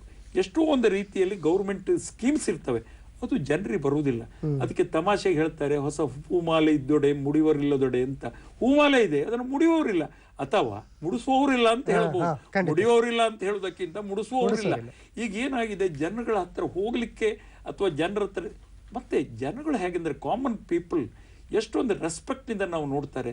ಮತ್ತೆ ನಾವು ಸೇವೆ ಕೊಟ್ಟಾಗ ನಮ್ಮನ್ನು ದೇವರ ಹಾಗೆ ನೋಡ್ತಾರೆ. ಇದರಲ್ಲಿ ನನಗೆ ತುಂಬ ಸಂತೋಷ ಸಿಕ್ಕಿದೆ. ಕಾರಣ ಏನಂತ ಹೇಳಿದರೆ, ಭಾಳಷ್ಟು ಊರುಗಳಲ್ಲಿ ನಾನು ಕೆಲಸ ಮಾಡಿದಾಗ, ಇವತ್ತಿಗೂ ರಿಟೈರ್ ಆಗಿ ಒಂದು 10-15 ವರ್ಷ ಆದರೂ ಸಹ ಭಾಳಷ್ಟು ಜನರು ಟೆಲಿಫೋನ್ ಮಾಡ್ತಾರೆ, ಲೆಟರ್ ಬರೀತಾರೆ. ಈ ಒಂದು ಸಂತೋಷ ನನಗೆ ಸಿಕ್ಕಿದ್ದುಂಟಲ್ಲ, ಒಂದು ಯೌವನ ಆಗಿ ಕಂಡು ಬಂದಿದೆ. ಆಮೇಲೆ ಸರ್, ಅದಲ್ಲದೆ ಈ ಸೇವೆ ಅಂದರೆ ಉಳಿತಾಯದ ಬಗ್ಗೆ ತಾವು ಹೆಚ್ಚು ಪ್ರಾಶಸ್ತ್ಯವನ್ನು ಕೊಟ್ಟಿದ್ದೀರಿ. ಉಳಿತಾಯ ಅಂತ ಹೋದಾಗ ಜನ ಯಾವ್ಯಾವುದೋ ರೂಪದಲ್ಲಿ ಉಳಿತಾಯ ಮಾಡಿ ತಮ್ಮ ಹಣವನ್ನು ಕಳ್ಕೊಂಡು ವಂಚನೆಗೊಳಗಾಗ್ತಾ ಇರ್ತಕ್ಕಂಥ ಅನೇಕ ಪ್ರಕರಣಗಳನ್ನು ನೋಡ್ತಾ ಇದ್ದೀವಿ. ಅಂಥ ಸಂದರ್ಭದಲ್ಲಿ ತಾವು ಹೇಳಿದಾಗೆ ಆ ಹೂವನ್ನು ಮುಡಿಸ್ಬೇಕು. ಈಗ ಬೇರೆ ಥರ ಅದನ್ನು ಅಪಾರ್ಥ ಮಾಡ್ಕೊಳ್ಳುವಂಥ ಸ್ಥಿತಿನೂ ಇದೆ, ಕಿವಿಗೆ ಹೂವು ಮುಡಿಸೋದು ಅಂತ. ಅಂದರೆ ಇನ್ನು ವಂಚನೆ ಮಾಡ್ಬೋದು ಆರಾಮಾಗಿ ಅನ್ನುವಂಥದ್ದು. ಅದಕ್ಕೆ ಬದಲಾಗಿ ನಿಜವಾಗಿ ನ್ಯಾಯ ಮಾರ್ಗದಲ್ಲಿ ತಗೊಂಡು ಹೋಗುವಾಗ ಈ ಒಂದು ಕೆಲಸ ಆಗಲೇಬೇಕು. ಅದನ್ನು ಮಾಡಿದ್ರಿ ತಾವು, ಜನ ಮೆಚ್ಚುಗೆಯನ್ನು ಪಡ್ಕೊಂಡ್ರಿ. ನಿರಂತರವಾಗಿ 3 ಬಾರಿ ಉತ್ತಮ ಶಾಖಾ ವ್ಯವಸ್ಥಾಪಕರು ಅಂತ ಅವಾರ್ಡನ್ನು ಕೂಡ ತಗೊಂಡ್ರಿ. ಇದೆಲ್ಲ ಹೇಗೆ ಸಾಧ್ಯ ಆಯ್ತು ಸರ್? ಇದು ಏನಂತ ಹೇಳಿದರೆ, ನನಗೆ ಇದರಲ್ಲಿ ಹಾರ್ಡ್ ವರ್ಕ್ನಲ್ಲಿ ಒಂದು, ಮತ್ತೆ ಸಿನ್ಸಿಯಾರಿಟಿಯಲ್ಲಿ, ಮತ್ತೆ ನನ್ನ ಸ್ಟಾಫ್ ಎಲ್ಲೆಲ್ಲಿ ನಾನು ಹೋಗಿ ಕೆಲಸ ಮಾಡಿದೆ ಅವರನ್ನು ನಾನು ಕಾನ್ಫಿಡೆನ್ಸಿ ತಗೊಂಡೆ. ಕಾರಣ ಏನಂತ ಹೇಳಿದರೆ, ಒಬ್ಬ ವ್ಯಕ್ತಿ ಇಂಡಿವಿಜುವಲ್ ಆಗಿ ಏನು ಮಾಡ್ಲಿಕ್ಕೆ ಆಗುದಿಲ್ಲ, ಸಾಮೂಹಿಕವಾಗಿ ಒಂದು ಕೆಲಸ ಮಾಡ್ಲಿಕ್ಕಾಗತ್ತೆ. ಈಗ ನಮ್ಮ ಎಂಟೈರ್ ಸ್ಟಾಫ್ ನಮಗೆ ಒಂದು ಇದಕ್ಕೆ, ಅವರು ನಮ್ಮೊಟ್ಟಿಗೆ ಇದ್ದರೆ ನಾವು ಏನನ್ನೂ ಮಾಡ್ಲಿಕ್ಕೆ ಸಾಧ್ಯ. ನಾವು ಒಂದು ಟೀಮ್ ವರ್ಕ್ ಅಂತ ಮಾಡಿದೆ. ಮತ್ತೆ ನಮ್ಮ ಎಂಪ್ಲಾಯೀಸ್ ಅನ್ನು ಬೆಳೆಸಿದೆ ನಾನು. ಅವರಿಗೆ ನೀವು ಹೀಗೆ ಮಾಡಿದರೆ ಹೇಗೆ ಆಗ್ತದೆ ಅಂತ. ಮತ್ತೆ ಅವರಿಗೆ ಬೇಕಾಗುವಂಥ ಪರೀಕ್ಷೆಗಳನ್ನೆಲ್ಲ ಪಾಸ್ ಮಾಡಲಿಕ್ಕೋಸ್ಕರ ಮಾರ್ಗದರ್ಶನ. ಮಾಡಿ. ಇದರಿಂದಾಗಿ ಏನಾಯಿತು, ಅವರಿಗೂ ಪ್ರಮೋಷನ್ ಆಗೋದು, ಅವರು ಒಳ್ಳೇದಾಗೋದು, ಈ ಎಲ್ಲ ಕಾರಣಗಳಿಂದ ಏನಾಯಿತು ಅಂತ ಹೇಳಿದರೆ ನನಗೆ ಒಂದು ಪಾಪ್ಯುಲಾರಿಟಿ ಸಿಕ್ತು, ಮತ್ತೆ ನನ್ನ ವಾಯ್ಸಿಗೆ ಒಂದು ಬೆಲೆ ಬಂತು. ಮತ್ತೆ ಒಂದು ಸಣ್ಣ ಎಕ್ಸಾಂಪಲ್ ಹೇಳ್ತೇನೆ. ಜನಗಳು ನಮ್ಮ ಸ್ಟಾಫ್ ಅಥವಾ ಹೇಗೆ ಒಂದು ಇದಾಗ್ತಾನೆ, ನಾನು ಒಂದು ಹಳ್ಳಿಗೆ ಹೋಗಿದ್ದೆ, ಒಂದು ಹಳ್ಳಿಯಲ್ಲಿ ಒಂದು ಬ್ರಾಂಚ್ ಇತ್ತು, ಅದು ಆಂಧ್ರದಲ್ಲಿ. ಆ ವ್ಯಕ್ತಿ ನನಗೆ ಹೇಳಿದ, ಒಂದು ಟ್ರಾನ್ಸ್ಫರ್ ಸರ್ ನಾನು ಕೊಡಿ ಎಲ್ಲಿಯಾದರೂ ಒಳ್ಳೆ ಊರಿಗೇನೆ. ನಾನು ಯಾಕೆ ಕೇಳಿದೆ, ನನಗೆ ಇಲ್ಲಿ ಭಾರಿ ಕಷ್ಟ ಆಗ್ತದೆ. ನಾನು ಅವನಿಗೆ ತಮಾಷೆ ಮಾಡಿದೆ, ನೋಡಪ್ಪ, Gandhiji wrote several books when he was in jail. ನಿನಗೆ ಇದು ಜೈಲ್ ಅಂತ ನೀನು ತಿಳ್ಕೊಳ್ಬೇಡ, ಬೇಲ್ ಅಂತ ತಿಳ್ಕೊ. ನೀನು ಆರಾಮಿರು, ಇಲ್ಲಿ ಒಂದು 2 ವರ್ಷ ಇದ್ದು CIB ಪರೀಕ್ಷೆ ಎಲ್ಲ ಪಾಸ್ ಮಾಡಿ ನೀನು ಒಳ್ಳೇದು. ಆ್ಯಕ್ಚುಲಿ ಏನಾಯಿತು, 2 ವರ್ಷಗಳಲ್ಲಿ ಅವನಿಗೆಲ್ಲ ಗೈಡೆನ್ಸ್ ಕೊಟ್ಟೆ. ಅವನು CIB 2 ಪಾರ್ಟ್ ಪಾಸ್ ಆಗಿ ಅವನಿಗೆ ಒಳ್ಳೆ ಸಿಟಿ ಸಿಕ್ತು. ಆ್ಯಕ್ಚುಲಿ ಒಂದು ಕಾರ್ಟೂನ್ ಆಫ್ ಮ್ಯಾಂಗೋಸನ್ನು ರೈಲ್ವೆಯಲ್ಲಿ ನನಗೆ ಕಳಿಸಿದೆ. ನನಗೆ ಅದನ್ನು ತಿಂದುಕೊಳ್ಳಿಕ್ಕಾಗಲಿಲ್ಲ. ನಾನು ಯಾಕೆ ಹೇಳ್ತಾ ಇದ್ದೇನೆ, ಒಬ್ಬ ಮನುಷ್ಯನ ಸಂತೋಷಕ್ಕೆ ಅಥವಾ ಒಂದು ಒಳ್ಳೆ ಕೆಲಸ ಮಾಡಿದಾಗ ಅಥವಾ 10 ಜನರನ್ನು ನಾವು ಕ್ರೋಢೀಕರಿಸಿದಾಗ, 10 ಜನರಲ್ಲಿ ನಾವು ದೈವತ್ವವನ್ನು ಕಂಡಾಗ ನಮಗೆ ಆನಂದವೇ ಬೇರೆ. ಇದರಿಂದ ನಮಗೂ ಒಳ್ಳೆಯದಾಗ್ತದೆ, ಜನರಿಗೂ ಒಳ್ಳೆಯದಾಗ್ತದೆ. ನನಗೆ ಥ್ರೂಔಟ್ ಮೈ ಕರಿಯರ್ ನನಗೆ ಈ ಪ್ರಾಬ್ಲಮ್ ಅಂತೆ ಬರಲಿಲ್ಲ. ನಾನು ಯಾವಾಗಲೂ ಹೇಳೋದು, problem is created, nobody is having A problem. ಮನುಷ್ಯ ಪ್ರಾಬ್ಲಮ್ ಕ್ರಿಯೇಟ್ ಮಾಡ್ಕೊಳ್ತಾನೆ, ಅವನೇ ಸಾಲ್ವ್ ಮಾಡ್ಲಿಕ್ಕೆ ನೋಡ್ತಾನೆ. ನಾನು ಕ್ರಿಯೇಟಿವ್ ಮಾಡಲಿಲ್ಲ, ಅದನ್ನ ಸಾಲ್ವ್ ಮಾಡೋ ಅವಶ್ಯಕತೆಯೂ ಬೀಳಲಿಲ್ಲ. ಒಳ್ಳೆ ರೆಸ್ಪಾನ್ಸ್ ಸಿಗ್ತಾನೆ. ತಾನು ಬೆಳೀತಾ ತುಂಬಾ ಅನುಕೂಲ ಆಯ್ತು ನನಗೆ. ಅದು ಆ ಒಂದು ತಂತ್ರವನ್ನು ಬಳಸಿದ್ರೆ. ಆಮೇಲೆ ವಿಶೇಷವಾಗಿ ಬ್ಯಾಂಕ್ ಅಂದ ತಕ್ಷಣ ಅವರವರು ಒಂದೊಂದು ಕಂಪಾರ್ಟ್ಮೆಂಟ್ ಅಲ್ಲಿ ಕಳೆದೋಗುವಂತ ಸ್ಥಿತಿನಲ್ಲಿ ಎಲ್ಲರನ್ನು ಒಟ್ಟಿಗೆ ತಗೊಂಡು ಹೋಗುವಂಥದ್ದು ಒಂದು ನಾಯಕತ್ವದ ಗುಣ. ಅದರಿಂದಾಗಿ ಬಹಳ ಜನರು ಮೇಲ್ ಬಂದರು ನನ್ನ ಕಾಲದಲ್ಲಿ, ನನಗೂ ಸಂತೋಷಕ್ಕೆ ಸಿಗ್ತದ್ರಿಂದ. ಆಮೇಲೆ ಸರ್, ಇವತ್ತು ನಾವು ಎಜುಕೇಶನ್ ಸಿಸ್ಟಮ್ ಅನ್ನು ನೋಡಿದಾಗ ಇಂಥದ್ದೇ ಓದಬೇಕು, ಮುಂದೆ ಈ ಥರದ್ದಾಗಬೇಕು ಅಂತ ಮಕ್ಕಳಿಗೆ ಚಿಕ್ಕ ಮಕ್ಕಳಿಂದನೂ ನಾವು ಹಣೆಪಟ್ಟಿ ಹಚ್ಚಿ ಅದನ್ನು ಮನಸ್ಸಿನ ಆಳಿನಲ್ಲಿ ಬಿತ್ತೋದಕ್ಕೆ ಹೊರಡ್ತೀವಿ. ನಿಮಗೆ ಆ ಥರ BCom ಓದಬೇಕು, ವಾಣಿಜ್ಯ ಪದವಿ ಪಡಿಬೇಕು ಅನ್ನುವಂಥದ್ದನ್ನು ಯಾರಾದರೂ ಬಿತ್ತಿದ್ರ? ನಿಜವಾಗಿ ಈ ವಿಚಾರದಲ್ಲಿ ಏನಂತ ಹೇಳಿದ್ರೆ, ನನ್ನ father was A chartered accountant. ಆದ್ರೆ ನನ್ನ ಗ್ರಾಚಾರಕ್ಕೆ ಏನಾಯ್ತು ಅಂತ ಹೇಳಿದ್ರೆ, ನಾನು when I was only 10 years my father died. ನನಗೆ ಅಂತ ಮಾರ್ಗದರ್ಶನ ಒಂದು ಸಿಕ್ಕುವುದ್ರ ಒಳಗಡೆ ಹೋದೆ. ಆದ್ರೂ ನನಗೆ 10 ವರ್ಷಕ್ಕೆ ತುಂಬಾ ನನ್ನ ತಂದೆ ನನಗೆ ಎಲ್ಲ ವಿಷಯದಲ್ಲಿ ನನ್ನನ್ನು ಮೇಲೆ ತರಲಿಕ್ಕೆ ಟ್ರೈ ಮಾಡಿದ್ರು. ಆದ್ರೆ ನನಗೆ ಆ ಒಂದು ಯೋಗ್ಯತೆ ಇರಲಿಲ್ಲ. ಆದ್ರೆ ನನ್ನ ತಂದೆ ತೀರಿ ಆದ ನಂತರ ನನ್ನ ಅಣ್ಣ ಸೀತಾರಾಮ್ ಪುರಾಣಿಕ್ ಅಂತ ಹೇಳಿ, ಅವರು ತುಂಬಾ ನನಗೆ ಒಳ್ಳೆ ರೀತಿಯಲ್ಲಿ ಮಾರ್ಗದರ್ಶನ ಮಾಡಿದ. ಯಾಕಂದ್ರೆ ಅವ ತುಂಬಾ ಇಂಟೆಲಿಜೆಂಟ್.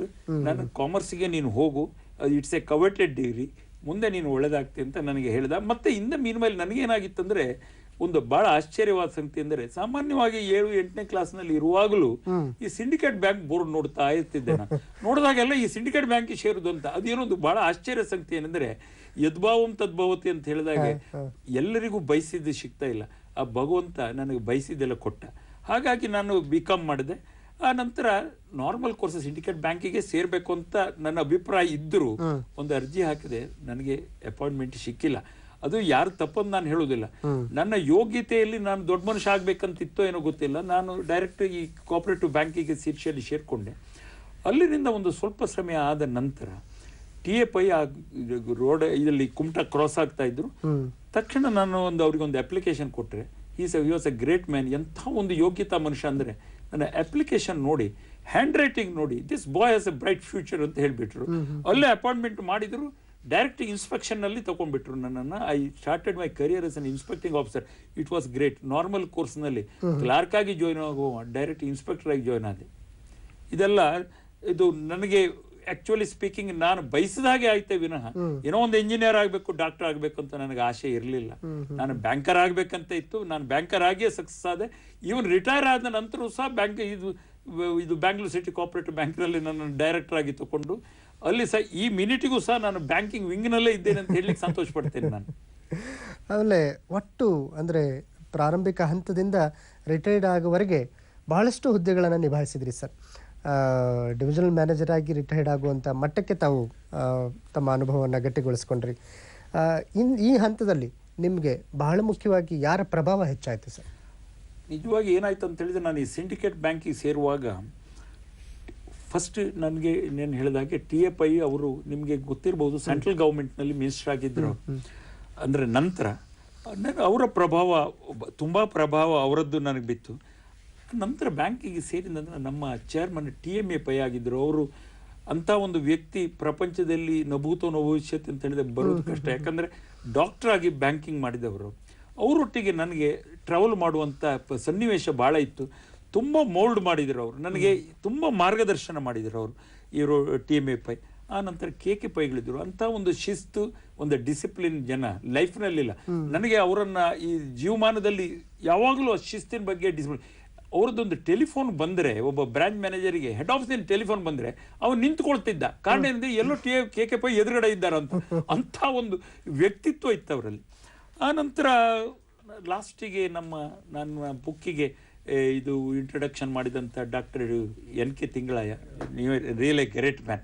ನಾನು ಪ್ರತಿದಿನ ಅವರನ್ನು ನೆನೆಸ್ತೇನೆ. ನಾನು ಆ್ಯಕ್ಚುಲಿ ಜಾಯ್ನ್ ಆಗುವಾಗ, ಯಾವುದು ಇನ್ಸ್ಪೆಕ್ಷನಿಗೆ ಜಾಯ್ನ್ ಆದ್ನಲ್ಲ, ಆಗ ಸುಂದರ್ ರಾವ್ ಅಂತ ಹೇಳಿ, ಈಸ್ ಎ ಚಾರ್ಟರ್ಡ್ ಅಕೌಂಟೆಂಟ್, ಅವರ ಗೈಡೆನ್ಸ್ ಇತ್ತು. ನಿಜವಾಗಿ ನನಗೆ ಅವರು ಈ ಪೋಸ್ಟ್ ಗ್ರಾಜುಯೇಷನ್ನು, ಲಾ, CA ಇಂಥದ್ದೆಲ್ಲ ಮಾಡಲಿಕ್ಕೆ ತುಂಬ ಒಂದು ಪ್ರೋತ್ಸಾಹ ಮಾಡಿದ್ರು. ಅವರು ಯಾವಾಗಲೂ ಹೇಳ್ತಾ ಇದ್ದರು, ಇದೊಂದು you are an ordinary graduate, ನೀವು ಯಾಕೆ ಇದು ಎಲ್ಲ ಮಾಡಬಾರ್ದು, ಯಾಕಂದರೆ ನಮ್ಮಿಂದ ಜೂನಿಯರ್ಸ್ ನಮಗಿಂತ ಹೆಚ್ಚಿಗೆ ಕ್ವಾಲಿಫಿಕೇಶನ್ ಬಂದಾಗ ನಮಗೊಂದು ರೀತಿ ಇನ್ಫಿನಿಟಿ ಕಾಂಪ್ಲೆಕ್ಸ್ ಆಗುತ್ತೆ ಅಂತ. ನಾನು ಆಗ ಹೇಳಿದಾಗೆ ಹೆಡ್ನಲ್ಲಿ ಇಲ್ಲದೆ ಇದ್ದರು, ಲೆಟರ್ ಹೆಡ್ನಲ್ಲೂ ಇಲ್ಲದೆ ಇದ್ದರೆ ಭಾರಿ ಕಷ್ಟ ಆಗುತ್ತೆ ಅಂತೆಲ್ಲ ತಮಾಷೆ ಮಾಡ್ತಾ ಇದ್ರು. ಅವ್ರು ನನಗೆ ತುಂಬ ಸಹಾಯ ಮಾಡಿದರು. ಅದೇ ಇನ್ಸ್ಪೆಕ್ಷನ್ನಲ್ಲಿ ನಾವು ಅವ್ರು ಒಟ್ಟಿಗೆ ಹೋಗ್ತಾ ಇದ್ದು, ಹಗಲೆಲ್ಲ ನಾವು ಇನ್ಸ್ಪೆಕ್ಷನ್ ಮಾಡ್ತಾ ಇದ್ದು, ರಾತ್ರಿ ಕೂತ್ಕೊಂಡು ನಮ್ಮ ಬಗ್ಗೆ ಚಿಂತನೆ ಮಾಡ್ತಾ ಇದ್ರು. ಅದೇ ರೀತಿ ಒಬ್ರು LJ ಮಾರ್ಟಿಸ್ ಅಂತ ಒಬ್ರು ಇದ್ರು, ಪಾಪ ತಮಾಷೆ ಮತ್ತು ಗೈಡೆನ್ಸು. ಈ ವಾಸ್ MLLB ಆ ಟೈಮ್ನಲ್ಲಿ. ಈ ಸುಂದರ್ ಅವ್ರು ಚಾರ್ಟರ್ಡ್ ಅಕೌಂಟ್, ನಮ್ಗೆ ಒಳ್ಳೊಳ್ಳೆ ಜನರ ನಮಗೆ ಕೆಲಸ ಇದು ಸಿಕ್ತು. ಆನಂತರ ಹರಿಶ್ಚಂದ್ರ ರಾವ್ ಮತ್ತು VV ನಾಯಕ್, KPN ಬಾಳಿಗ, ಇವರೆಲ್ಲ ನನಗೆ ತುಂಬ ಗೈಡ್ ಮಾಡಿದರು. ಇದರಿಂದಾಗಿ ನಾನು ಯಾವಾಗಲೂ ಅವರನ್ನು ನೆನ್ಪಿಟ್ಕೊಳ್ತೇನೆ. ನನಗೆ ಭಾಳ ಒಂದು ಸಂತೋಷ ಇದೆ. ಅದೇ ರೀತಿಯಲ್ಲಿ JU ಪ್ರಭು ಅಂತ ಒಬ್ಬರು ಡೆಪ್ಟಿ ಜನರಲ್ ಮ್ಯಾನೇಜರ್ ಆಗಿ ರಿಟೈರ್ ಆದರು. ಅವರು ಪ್ರತಿಯೊಂದು ಹಂತದಲ್ಲೂ ನನ್ನ ಒಳ್ಳೆ ವರ್ಕನ್ನು ರೆಕಗ್ನೈಸ್ ಮಾಡ್ತಾ ಇದ್ದರು. ನನಗೆ ಒಂದು ಬೆನ್ನು ತಟ್ಟಿ ಕೆಲಸ ಮಾಡಿಸ್ತಾ ಇದ್ರು. ನನಗೆ ಬಹಳ ಸಂತೋಷ ಆಯ್ತು ಇದರಿಂದ. ಖಂಡಿತ ಬಹಳ ತಣ್ಣನೆ ಹೊತ್ತಿನಲ್ಲಿ ಅವ್ರನ್ನ ಕೃತಜ್ಞತೆ ಸಲ್ಲಬೇಕು. ನಾನು ಪ್ರಾತಸ್ಮರಣೀಯರು ಅಂತ ಹೇಳ್ತೇನೆ ಅವರನ್ನು. ಸರ್, ಬಹುಶಃ ಈಗ ನೋಡಿದ್ರೆ ನಾನು ಆಗಲೇ ಹೇಳಿದೆ, ಬ್ಯಾಂಕ್ ಒಂದು ಯಾಂತ್ರಿಕವಾದಂಥ ಚೌಕಟ್ಟಿನಲ್ಲಿ ಸಿಕ್ಕಾಕೊಂಡು ನಾವು ಕೆಲಸ ಮಾಡುವಂಥ ಸ್ಥಿತಿನಲ್ಲಿ ಅದನ್ನು ನೇರವಾಗಿ ಜನರ ಹತ್ರ ಹೋಗಿ ಬ್ಯಾಂಕನ್ನು ಕೂಡ ಒಂದು ಸೇವಾ ಕ್ಷೇತ್ರವನ್ನಾಗಿ ಕಟ್ಟುವಂಥದ್ದು ಇದೆಲ್ಲ ಬಹಳ ದೊಡ್ಡ ಕೆಲಸ. ಹಾಗಾಗಿ ಅಂಥ ಸಂದರ್ಭದಲ್ಲಿ ನಿಮಗೆ ಕೌಟುಂಬಿಕವಾಗಿ ಬಂದಂಥ ಒಂದಷ್ಟು ಮೌಲ್ಯಗಳು ಅಥವಾ ನಿಮ್ಮ ಹುಟ್ಟೂರಿನ ವಾತಾವರಣದ ಮೌಲ್ಯಗಳು ನಿಮ್ಮನ್ನು ಹೆಚ್ಚು ಪ್ರಭಾವಿಸಿರ್ಬೋದು ಅಂತ ಅನ್ಕೊಳ್ತೀನಿ. ನಿಜ. ಕಾರಣ ಏನಂತ ಹೇಳಿದರೆ, ನಮ್ಮದು ನಿಮ್ಮ ಊರು ಯಾವುದು ಕೇಳಿದಾಗ ನಾನು ಉಪ್ಪುಂದ ಅಂತ ಹೇಳ್ತೇನೆ.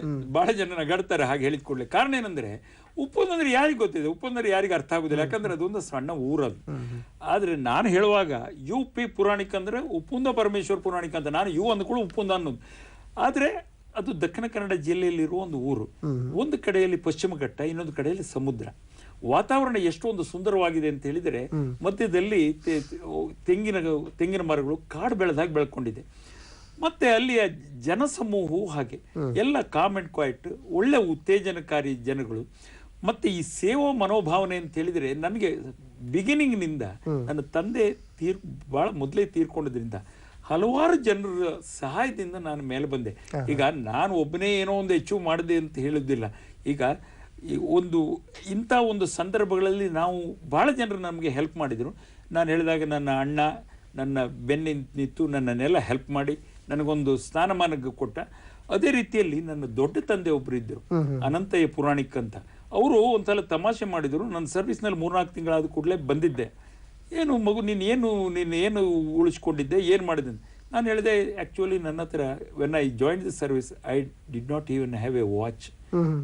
ನಾನು ವಾಚ್ ಸಹ ಫಸ್ಟ್ ಸಂಬಳದಲ್ಲಿ 100 ರೂಪಾಯಿ ಕೊಟ್ಟು ಒಂದು ಕೆಮಿ ವಾಚ್ ತಗೊಂಡದ್ದು ಇವತ್ತಿಗೂ ನೆನಪಿದೆ.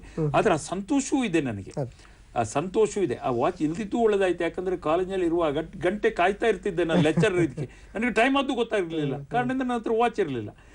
ಈ ಎಲ್ಲ ಕಾರಣಗಳಿಂದ ನಾನು ಏನು ತರಲಿಲ್ಲ, ನನ್ನ ಹತ್ರ ಏನು ಇಲ್ಲ ಅಂದಾಗ ಮನುಷ್ಯ ಹೇಳಿದೆ, ನಿನಗೆ ನನ್ನ ದೊಡ್ಡಪ್ಪ ಅನಂತ ಪುರಾಣಿಕ ಹೇಳಿದೆ, ನಿನಗೂ ಒಂದು ಪ್ರಾಣಿಗೂ ಏನು ವ್ಯತ್ಯಾಸ ಅಂತ. ಕಾರಣ ಏನಂದ್ರೆ ಅದಕ್ಕೂ ಅಸೆಟ್ಸ್ ಇಲ್ಲ, ಲೈಬಿಲಿಟೀಸ್ ಇಲ್ಲ. ನನಗೆ ಇದೆಲ್ಲ ಏನಾಗಿದೆ ಅಂತ ಹೇಳಿದರೆ, ಕಾಣುವಾಗ ಇದೊಂದು ಸಣ್ಣ ವಿಷಯ ಆದರೂ ಜೀವನದಲ್ಲಿ ಏನೋ ಆಗಬೇಕು, ನಾವು ಅಚೀವ್ ಆಗಬೇಕು ಅನ್ನೋ ವಿಷಯ ಇದೆಯಲ್ಲ, ಅದು ನನ್ನ ದೊಡ್ಡ ತಂದೆಯಿಂದ ನಾನು ಕಲಿತೆ. ಮತ್ತೆ ಇದರಲ್ಲಿ ಏನಾಯ್ತು ಅಂತ ಹೇಳಿದ್ರೆ, ನನ್ನ ಈ ಎಲ್ಲ ಭಾವನೆಗಳಿಗೆ ಈಗ ಏನಾಗ್ತದೆ ಅಂತ ಹೇಳಿದರೆ, ಮನುಷ್ಯ ನೀವು ಏನು ಮಾಡಬಹುದು, ಆದರೆ ನಮಗೆ ಪೂರಕವಾಗಿ ನಾನು ಹೊಗಳಿಕೆ ಹೇಳುವುದಲ್ಲ, ಈಗ ನನ್ನ ಹೆಂಡತಿ ನನಗೆ ಯಾವುದೇ ಥರದಲ್ಲಿ ಕೂಡ ಸಪೋರ್ಟ್ ಎಲ್ಲ ಮಾಡದೇ ಇದ್ರೆ ಭಾಳ ಕಷ್ಟ ಆಗ್ತೈತೆ. ಕಾರಣ ಏನಂತ ಹೇಳಿದ್ರೆ ನಾನು 24 hours ಬ್ಯುಸಿ, ನನಗೆ ಆ ಟೈಮ್ ಇರುವುದಿಲ್ಲ.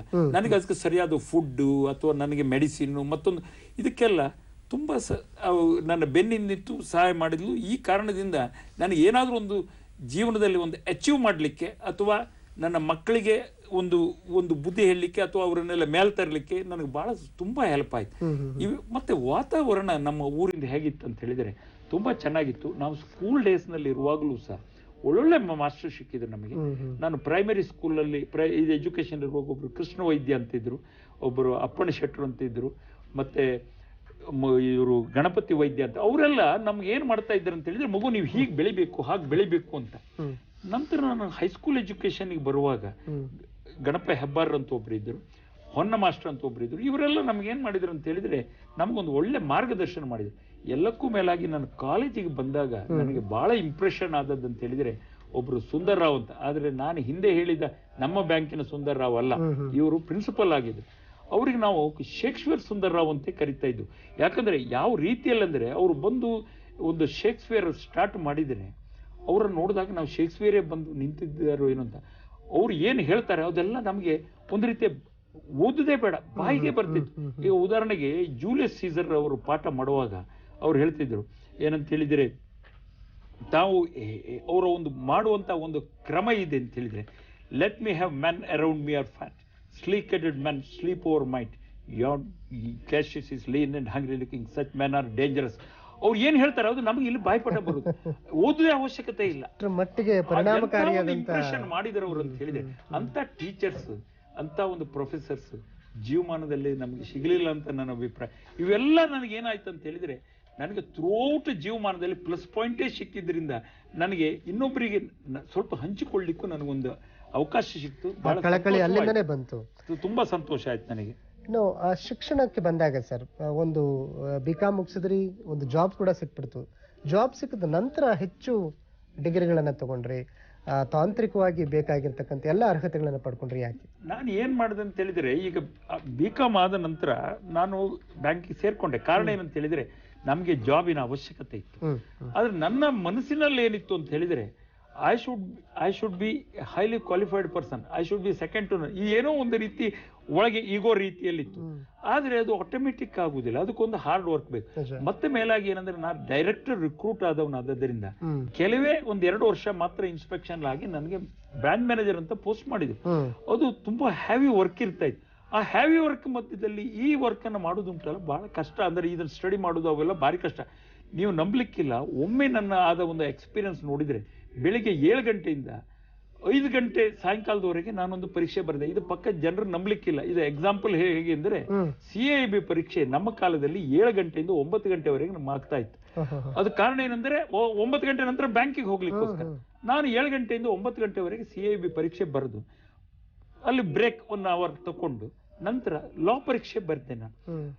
ಮಾರ್ನಿಂಗ್ ಮಧ್ಯೆ ಊಟ ಮಾಡಿ ಮತ್ತೆ ತಿರುಗಿ ಈವ್ನಿಂಗ್, ಅಂದ್ರೆ ಸಾಮಾನ್ಯ with interval of food 7 to 5 ಬರ್ದೆ. ನನ್ನ ಕೈ ಬೆರಳುಗಳೆಲ್ಲ ಬಿಸಿನೀರಿನಲ್ಲಿ ಇಡುವ ಪರಿಸ್ಥಿತಿ ಬಂತು, ಎಲ್ಲ ಒಂದು ರೀತಿ ಗಟ್ಟಿಯಾಗಿ ಹೋದು. ಇದು ಆದ್ರೂ ಸಹ ನಂಗೆ ಅದರಲ್ಲಿ ಒಂದು ಸಂತೋಷ ಇತ್ತು. ಕಾರಣ ಏನಂತ ಹೇಳಿದ್ರೆ, ಏನೇ ಇದ್ರೂ ಸಹ ಮನುಷ್ಯನಿಗೆ ಒಂದು ರೀತಿಯಲ್ಲಿ ನಾನು ಹೈಯೆಸ್ಟ್ ಕ್ವಾಲಿಫೈಡ್ ಆಗಬೇಕು. ಮತ್ತೆ ನಮಗೆ ಇದರಿಂದ ಮುಂದೆ ಇದು MCom ಮಾಡಿದ್ರಿಂದ, LLB ಮಾಡಿದ್ರಿಂದ ನನಗೆ ಎಷ್ಟೋ ರೀತಿಯಲ್ಲಿ ಅನುಭವ ಬಂದದ್ರಿಂದ ನನ್ನ ಡಿಸ್ಚಾರ್ಜ್ ಆಫ್ ಡ್ಯೂಟೀಸ್ ಬಹಳ ಖುಷಿ. CIB ಎಕ್ಸಾಮಿನೇಷನ್ ಅಂತ ಹೇಳುದು the highest diploma in banking. ಅದಕ್ಕಿಂತ ದೊಡ್ಡ ಪರೀಕ್ಷೆ ಇಂಡಿಯಾದಲ್ಲಿ ಇಲ್ಲ. Even it is recognised in London for your information. ಅವರ AIB ಲಂಡನ್ಗೆ ಡೈರೆಕ್ಟ್ ಕೂತ್ಕೊಳ್ಬೇಕಾದ್ರೆ ಈ ಪರೀಕ್ಷೆಯಲ್ಲಿ 2 ಪಾರ್ಟ್ ಆಗಿರ್ಬೇಕು ಅಂತ ಪರೀಕ್ಷೆ. ನಾನು ಏನ್ ಮಾಡಿದೆ ಅಂತ ಹೇಳಿದ್ರೆ, ಹಂತ ಹಂತವಾಗಿ ಎಲ್ಲೆಲ್ಲಿ ಒಂದೊಂದು ಆಪರ್ಚುನಿಟಿ. ಹುಬ್ಬಳ್ಳಿಯಲ್ಲಿ ಈವ್ನಿಂಗ್ ಕಾಲೇಜ್ ಇತ್ತು, ಲಾ ಕಾಲೇಜ್ ಇತ್ತು, ಅಲ್ಲಿ ಮಾಡ್ಕೊಂಡೆ. ಸಾಗರಕ್ಕೆ ಬಂದ ನಂತರ ಎಕ್ಸ್ಟರ್ನಲ್ MCom ಮಾಡಿದೆ, CIB ಇನ್ ಮಿಡ್ಲ್ ಮಾಡಿದೆ. ಮತ್ತೆ ಇದು ಯಾವ್ದಂತ ಹೇಳಿದ್ರೆ ಹಿಂದಿ ಎಕ್ಸಾಮಿನೇಷನ್, RPB ಅಂತ ಹೇಳಿದ್ರೆ ರಾಷ್ಟ್ರ ಭಾಷಾ ಪ್ರವೀಣ. ಏನು ಸಾಧ್ಯ ಉಂಟು ನನಗೆ ಏನು ಸಿಗ್ತದೆ ಅದನ್ನೆಲ್ಲ ಮಾಡ್ತಾನೆ ಬಂದೆ. ಆದರೆ ಅದರ ಡಿವಿಡೆಂಡು ಸಿಕ್ತು ನನಗೆ, ಅದರ ಡಿವಿಡೆಂಡು ಸಿಕ್ತು ನನಗೆ. ಸರ್, ಈಗ ಒಂದು ಸಮಾಲೋಚಕರಾಗಿ ಸಲಹೆ ನೀಡುವಂತ ಸಲಹೆಗಾರರಾಗಿ ಹೆಚ್ಚು ಪ್ರಸಿದ್ಧಿಯನ್ನು ಪಡ್ಕೊಂಡಿದ್ರಿ. ಬರವಣಿಗೆ ಮೂಲಕ ಇರ್ಬೋದು, ಬೇರೆ ಬೇರೆ ಮಾಧ್ಯಮಗಳ ಮೂಲಕ ಇರ್ಬೋದು. ಈ ಒಂದು ಈ ಒಂದು ವೃತ್ತಿ ಎಷ್ಟರ ಮಟ್ಟಿಗೆ ತಮಗೆ ಖುಷಿ ಕೊಡ್ತಾ ಇದೆ ಸರ್ ಕಡೆಯದಾಗಿ? ಇದು ತುಂಬಾ ಖುಷಿ ಕೊಟ್ಟದ್ದು ನನಗೆ ನಿಜವಾಗಿ ಈ ಮಾಧ್ಯಮಗಳಲ್ಲಿ. ಕಾರಣ ಏನಂತ ಹೇಳಿದ್ರೆ, ನಾನು ಬರಹ ಶುರು ಮಾಡಿ ಆದ ನಂತರ ನನಗೆ ಬಹಳಷ್ಟು ಜನರು ನನ್ನನ್ನು ಕಾಂಟ್ಯಾಕ್ಟ್ ಮಾಡ್ಲಿಕ್ಕೆ ಶುರು ಮಾಡಿದ್ರು.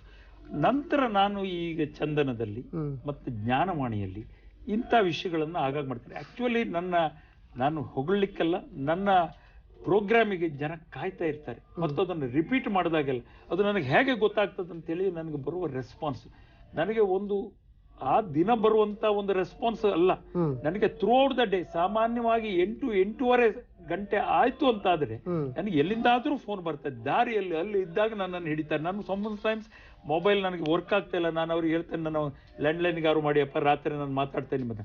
ಇದರಿಂದ ನನಗೆ ಇರುವ ಸಂತೋಷ ಮತ್ತೇನಂತ ಹೇಳಿದ್ರೆ, ಎಷ್ಟೋ ಜನರಿಗೆ ಎಷ್ಟು ಗೊತ್ತಿರುವುದಿಲ್ಲ. ಒಂದು ಸಣ್ಣ ಎಕ್ಸಾಂಪಲ್ ಕೊಡ್ತೇನೆ. ನಮ್ಮ ನೇಬರ್ ಒಬ್ರಿದ್ರು, ಅವರ ಹೆಸರು ಹೇಳುವುದಿಲ್ಲ ಯಾಕಂತ ಹೇಳಿದ್ರೆ ಅವರು 3 ಲಕ್ಷ ರೂಪಾಯಿಯನ್ನ ಹೆಣ್ಣು ಮಕ್ಕಳ ಮದುವೆಗಂತೇಳಿ SB ಅಲ್ಲಿ ಇಟ್ಕೊಂಡಿದ್ರು. ಅದು ಹೆಣ್ಮಕ್ಳಿಗೆ 5 ವರ್ಷ ಮದುವೆ ಆಗಿರ್ಲಿಲ್ಲ. ಅದೇನ ಅವರು ಕ್ಯಾಸ್ಟ್ ಸರ್ಟಿಫಿಕೇಟ್ ನಲ್ಲಿ ಇಟ್ಟಿದ್ದಿದ್ರೆ ಅದು 6 ಲಕ್ಷ ಆಗಿ ಹೋಗ್ತಿತ್ತು.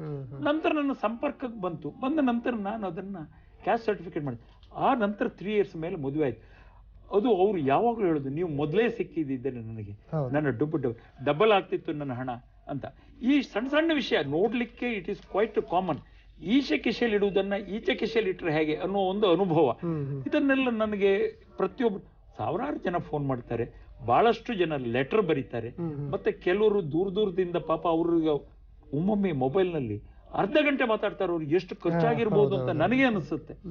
ಇದು ತುಂಬಾ ಸಂತೋಷ ಕೊಟ್ಟಿದೆ. ಯಾಕಂತ ಹೇಳಿದ್ರೆ ಏನೇ ಇದ್ರು ಸಹ ನನ್ನನ್ನು ಹುಡುಕೊಂಡು ಬರ್ತಾರಲ್ಲ ಅವನೊಂದು. ಮತ್ತೆ ನಾನು ಕರ್ನಾಟಕದ ಥ್ರೂಔಟ್ ಕರ್ನಾಟಕ ನನ್ನ ಎಲ್ಲಾ ಇನ್ಫಾರ್ಮೇಶನ್ಸ್ ಯಾರ್ಯಾರೆಲ್ಲ ಕೇಳ್ತಾರಂತ ಹೇಳುವಾಗ ನಾನು ಅಂತ ದೊಡ್ಡ ವ್ಯಕ್ತಿ ಅಲ್ಲ. ನಿಜವಾಗಿ ನಾನು ಹೇಳ್ತೇನೆ, ನಾನು ತಮಾಷೆ ಮಾಡುತ್ತೇನೆ, ಐ ಆಮ್ ಎ ಜೀರೋ. ನಾನು ಆ ದೇವ್ರ ಹತ್ರ ಬೇಡುದು ನನ್ನನ್ನು ಹೀರೋ ನೀನ್ ಮಾಡೋಂತ ವಿನಃ ನಾನ್ ನಿಜವಾಗಿ ಜೀರೋ. ನನ್ನ ಹತ್ರ ಅಂತ ಒಂದು ಯೋಗ್ಯತೆ ಇಲ್ಲ. ಆದ್ರೆ ನನ್ನನ್ನ ಹತ್ರ ಬಂದು ನೋಡ್ತಾರಲ್ಲ, ಖಂಡಿತ ನಿಮ್ಮ ದೊಡ್ಡ ಗುಣ ಅಂತ ಭಾವಿಸ್ಕೊಳ್ತೀನಿ ಸರ್. ಕಾರ್ಯಕ್ರಮಕ್ಕೆ ಬಂದು ಬಹಳ ಅಮೂಲ್ಯವಾದಂತ ಸಂಗತಿಗಳನ್ನ ವೀಕ್ಷಕರ ಜೊತೆ ಹಂಚಿಕೊಂಡಿದ್ದೀರಿ. ಅದಕ್ಕಾಗಿ ಸಹೃದಯ ವೀಕ್ಷಕ ಬಂಧುಗಳ ಪರವಾಗಿ ಮತ್ತು ನಮ್ಮ ವಾಹಿನಿ ಪರವಾಗಿ ತಮಗೆ ಹೃತ್ಪೂರ್ವಕವಾದಂತಹ ಅಭಿನಂದನೆಗಳು ಸರ್. ನಮಸ್ಕಾರ. ನಾನು ಸಹ ಹಾಗೆ ಈ ಚಂದನದ ಮುಖಾಂತರ ಕೋಟ್ಯಾಂತರ ಜನರಿಗೆ ನನ್ನನ್ನು ನೀವು ಪರಿಚಯಿಸಿದಿರಿ. ನಾನು ಚಂದನಕ್ಕೂ ನಿಮಗೂ ತುಂಬಾ ಆಭಾರಿಯಾಗಿದ್ದೇನೆ. ಧನ್ಯವಾದಗಳು ಸರ್.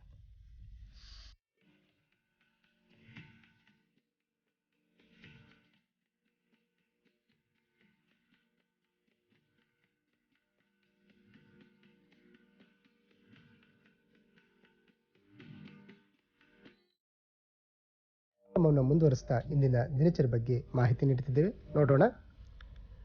ಕರ್ನಾಟಕ ರಾಜ್ಯ ಅಭಿಯೋಜಕರ ಅಧಿಕಾರಿಗಳ ಸಂಘದ 9ನೇ ರಾಜ್ಯ ಮಟ್ಟದ ಸಮ್ಮೇಳನ,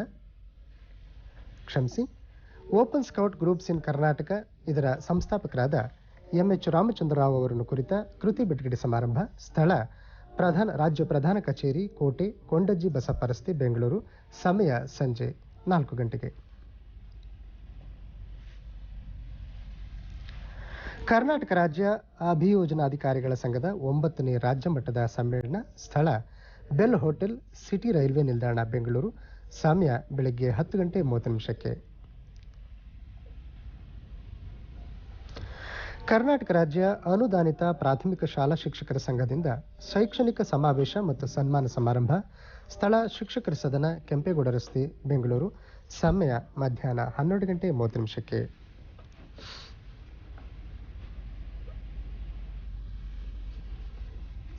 ಆತ್ಮೀಯರೇ, ಇಲ್ಲಿಗೆ ಇಂದಿನ ನಮ್ಮ ಬೆಳಗು ನೇರ ಪ್ರಸಾರ ಮುಕ್ತಾಯಗುತ್ತೆ. ನಮ್ಮ ನಾಳಿನ ಸಂಚಿಕೆಯಲ್ಲಿ ಮತ್ತೆ ಭೇಟಿಯಾಗೋಣ. ವಂದನೆಗಳು.